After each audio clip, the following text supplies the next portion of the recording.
再过几天就是圣诞节了，那今天来做一个圣诞纸杯蛋糕。先来做蛋糕，碗内打入3颗常温鸡蛋，容器要无油无水，给它蛋清蛋黄分离。再取一个碗，倒入30克牛奶、25克玉米油，搅拌至乳化状态。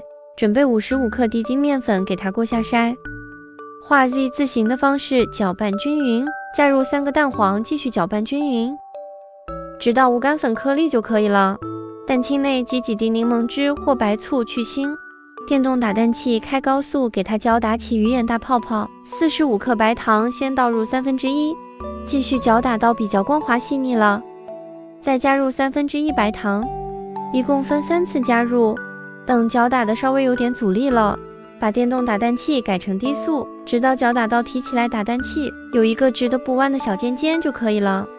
取1/3蛋白放入蛋黄糊内，用翻拌或切拌的方式给它搅拌均匀，再取1/3蛋白放入蛋黄糊内，继续搅拌均匀。把面糊倒入剩余的蛋白中，拌匀后放入裱花袋内，把面糊挤入纸杯内。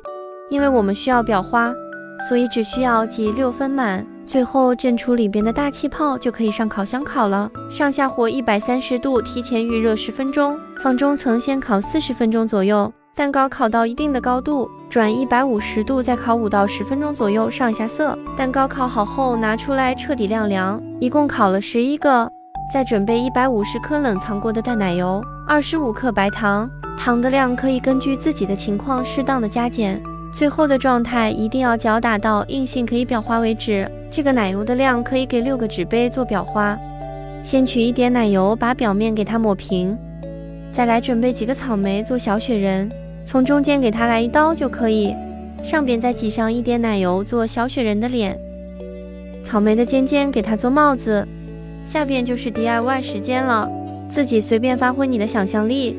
小雪人做好后，再弄一个圣诞树，在剩下的奶油里边放一点绿色的食用色素，再来挤一棵圣诞树。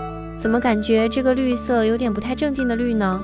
最后再画龙点睛，用黑芝麻做小雪人的眼睛，又弄了一点红色素的奶油做它的鼻子。